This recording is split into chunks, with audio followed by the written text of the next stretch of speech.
Don't come back here because my girlfriend and I are going to live in this house." On the day my 3-year-old daughter was finally allowed to come home from the hospital after being there for a month, I returned to find my husband living with another woman.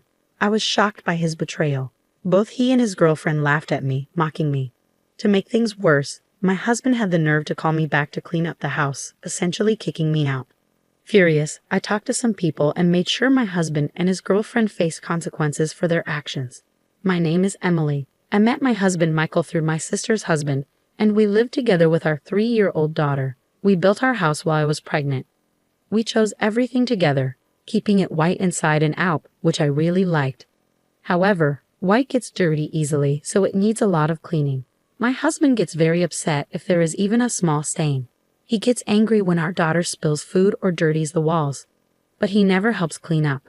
He just complains that the house is dirty. He always points out the tiniest details, and lately I've been getting really fed up with it. Initially, I quit my job and became a full-time housewife after we got married.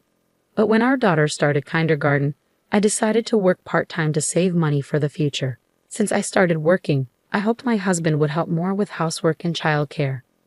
However, he thinks that my part-time job is my own choice, so he continues to leave all the household and childcare duties to me, just like before.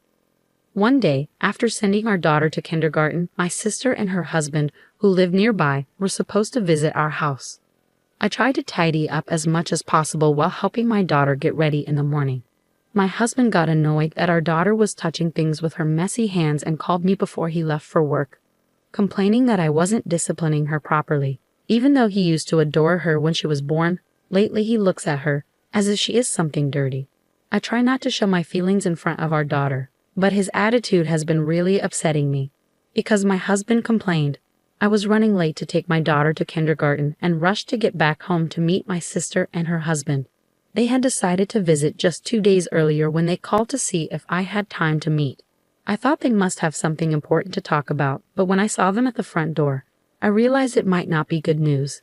I invited my sister and her husband into the living room, and although they complimented our always clean house, their expressions remained serious. After I served them coffee, my sister's husband finally gathered the courage to speak. Actually, I've heard some not-so-good rumors about Michael. What he said next was unbelievable. Apparently, my husband was having an affair with a coworker. My husband was originally introduced to me by my sister's husband, but they weren't directly acquainted. It was through a mutual friend of theirs, my husband's brother. In other words, my brother-in-law.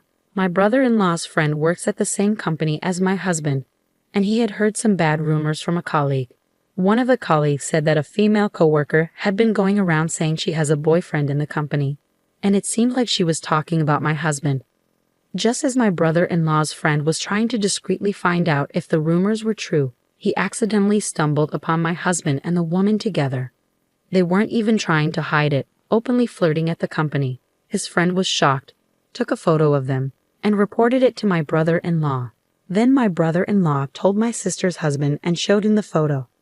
Even though my sister's husband initially couldn't believe it, he had to accept the truth when he saw the photo evidence.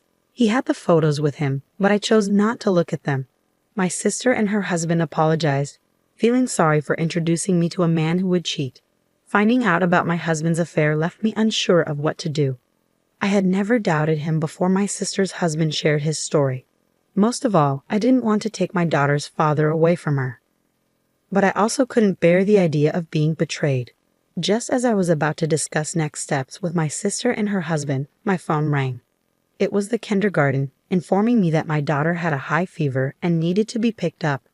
It looks like my daughter is sick with a fever, so I needed to go pick her up. When I mentioned this, my sister and her husband, who had come by car, offered to come with me to get my daughter. The 3 of us went together to pick her up from kindergarten. When we got to the kindergarten, my daughter looked exhausted, and it was clear her illness was more serious than a common cold. Her cheeks appeared swollen, and her teacher mentioned that a classmate had MPS, raising concerns that my daughter might have it too. We hurried to the hospital and informed the reception about our suspicions regarding MPS, given her symptoms.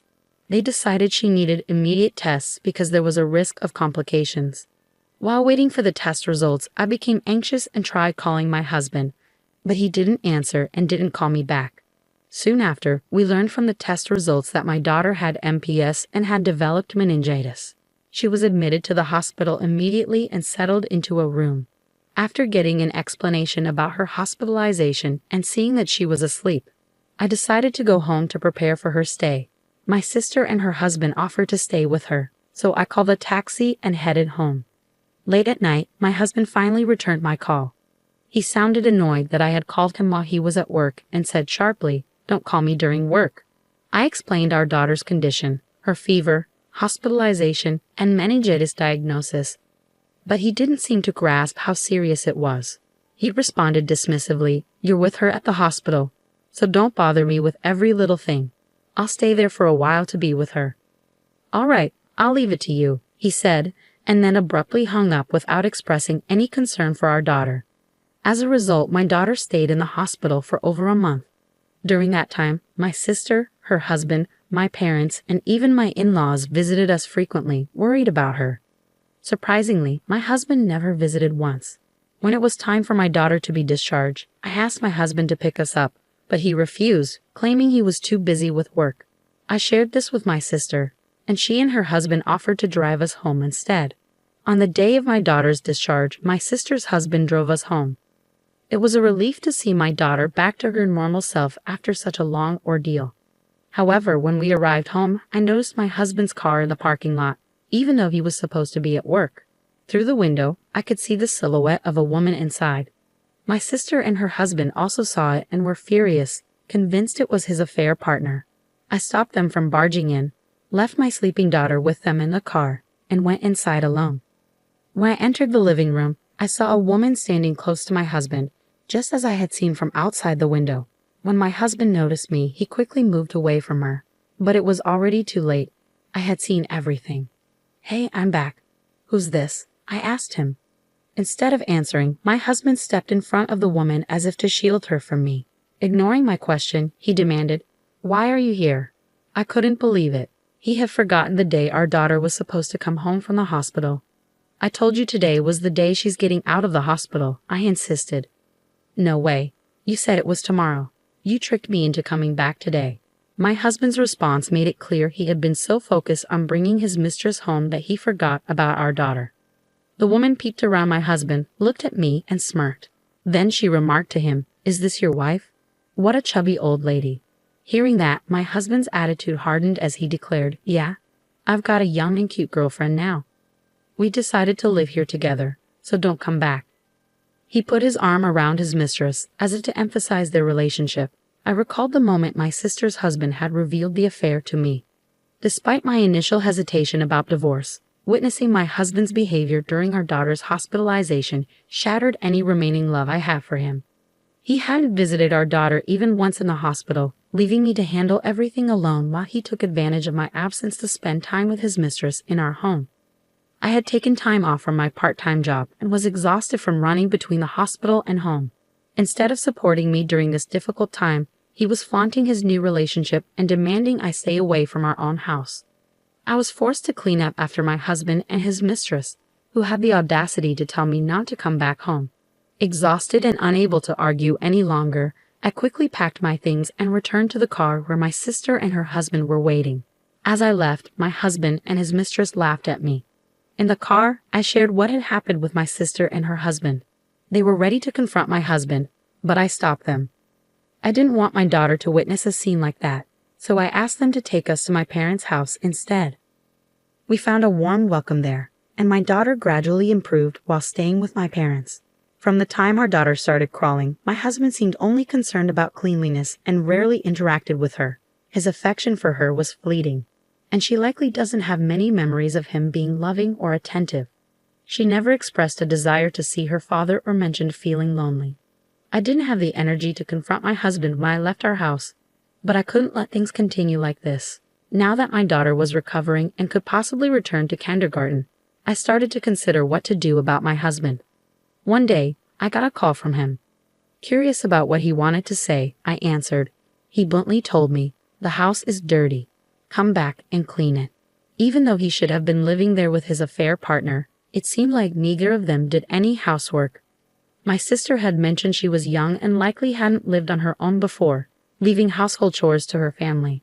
It was absurd for my husband, who had told me not to return, to now demand that I come back just to clean. His request struck me as incredibly selfish. I declined his request in disbelief.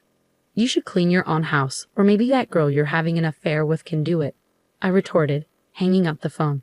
Despite my husband's persistent calls afterward, I ignored them all. I could only imagine his frustration on the other end, unsure of what would happen next. Later that night, after putting my daughter to bed with the help of my parents, I was folding laundry in the living room when I heard a commotion at the front door. Curious, I went to investigate. As I opened the door, I was shocked to see my husband and his affair partner standing there, completely soaked in red. Behind them, my sister and her husband, along with my in-laws, stood with stern expressions, ensuring they couldn't escape.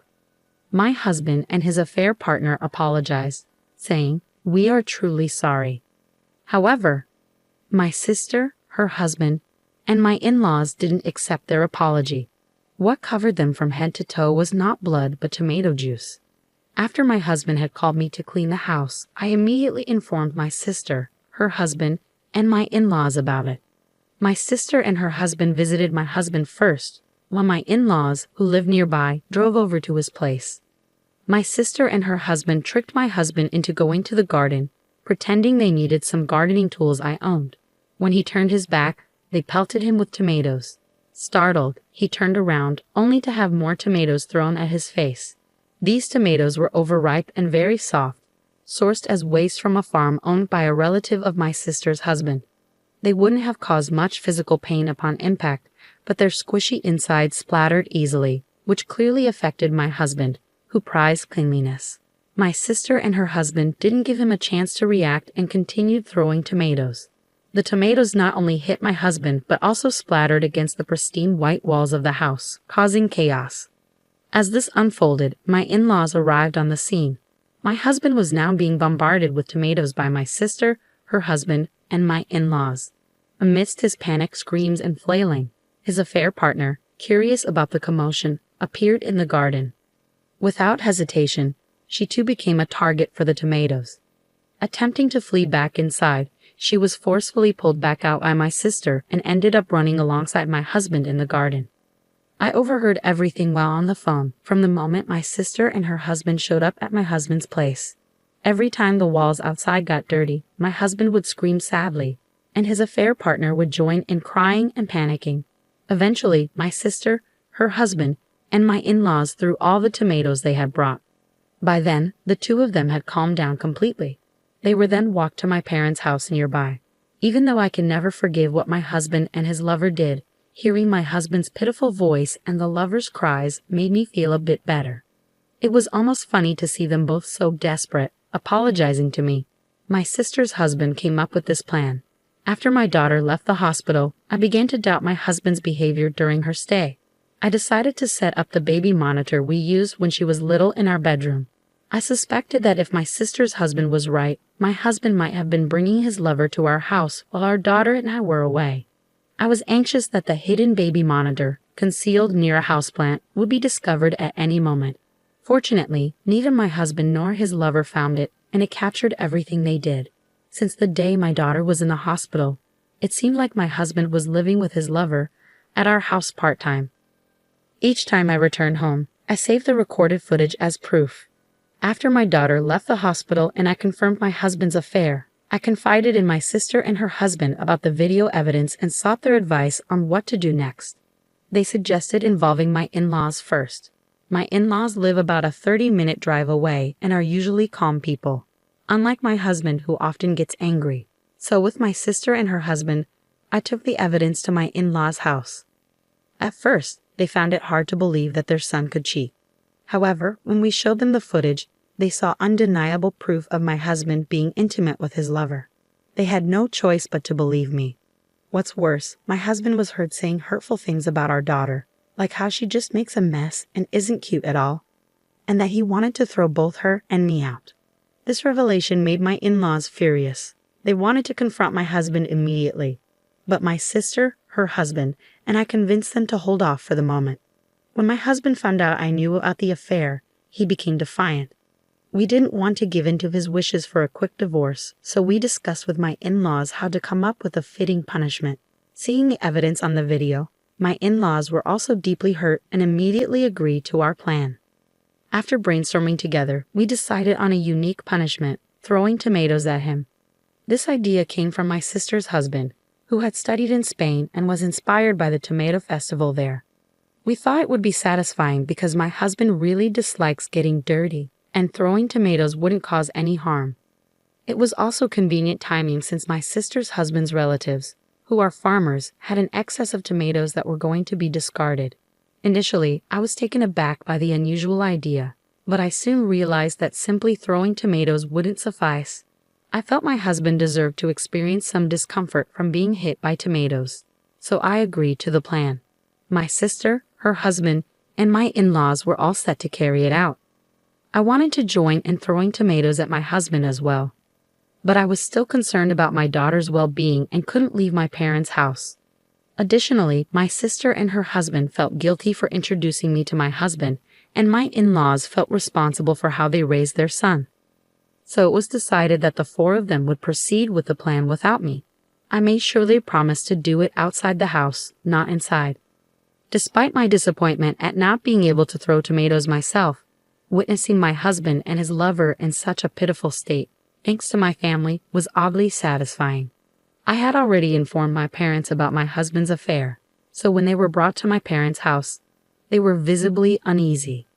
I threw the divorce papers at my husband without looking him in the eye and said firmly, "Let's get divorced. I have all the evidence of your affair. You'll also need to pay child support." Upon hearing the mention of child support, the lover reacted with disbelief. It seemed she had been imagining marrying my husband, becoming a housewife, and living comfortably. Realizing that child support payments could burden her financially, she began denying any involvement, claiming, "I have nothing to do with this man." That's when I mentioned the footage from the baby monitor. At this point, the lover argued that it was an invasion of privacy, and my husband backed her up, threatening legal action against me. However, my in-laws, along with my sister and her husband, scolded them harshly. Still shaken from the tomato incident, both of them fell silent quickly. When I reiterated to my husband that he needed to agree to the divorce, he reluctantly began to complain. "I've been supporting you all this time, and as a housewife, you should obey your husband. You can't even clean properly. You were a useless wife.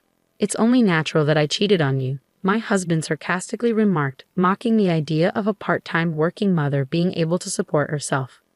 However, there was a reason why I decided to return to my parents' house this time. It wasn't just because my parents and my sister and her husband welcomed me back, but also because I was offered a full-time position at my part-time job. When I informed my husband about this opportunity, he clicked his tongue in frustration. That's when I made it clear to him that my daughter and I would never return to that house again. Predictably, my husband started complaining about who would clean the walls of the house. But ultimately, it was his infidelity that caused all of this, and he was entirely at fault. When he demanded that I pay for cleaning the exterior, my in-laws had had enough. They disowned him right then and there for bringing up such trivial matters at this point. After being disowned by my in-laws, my husband unexpectedly proposed to his mistress. Covered in tomato and feeling humiliated, she had lost all affection for him, and the idea of paying child support added to her rejection. She bluntly told my husband, "I'm not interested in a man without money," leaving him stunned. Under our stern gazes, my husband reluctantly agreed to our divorce. We informed them that we would continue discussions through our lawyers, and then we sent my husband and his mistress away. I'm not sure what they discussed on their way back, but apparently they ended up angrily arguing and parted ways, cursing each other out. Afterwards, my husband ended up living alone in our house, struggling to manage the mortgage and child support payments on his own. He tried seeking help from his brother, but was coldly turned away and cut off from his family. Now he had no one left to rely on. Meanwhile, the mistress faced repercussions from the rumors about her relationship with my husband. She ended up quitting her job, and when her affair was discovered by her parents, they disowned her just like my husband's family did to him. She was kicked out of her parents' home and now lives in a cheap, run-down apartment. During the day, she works part-time, and at night, she works in a nightclub to make ends meet. My sister once spotted the mistress working at a store's register, and remarked how much weight she had lost and how aged she looked, despite being in her early 20s. It's heartbreaking to think about how a single mistake could dramatically alter someone's life and rob them of so many potential happy moments. As for me, I've started working full-time with the support of my parents, sister, and her husband, who welcomed me back to their home. It's challenging at times, but I'm beginning to feel a sense of achievement as I take on more responsibilities at work. My daughter has settled into living with my parents and is thriving each day. When we lived with my husband, she struggled to get along with adult men, likely due to his yelling. Now, she's gradually overcoming that thanks to the kindness shown by my sister's husband and my father. Surrounded by a caring family, my daughter and I are now enjoying a peaceful and happy life.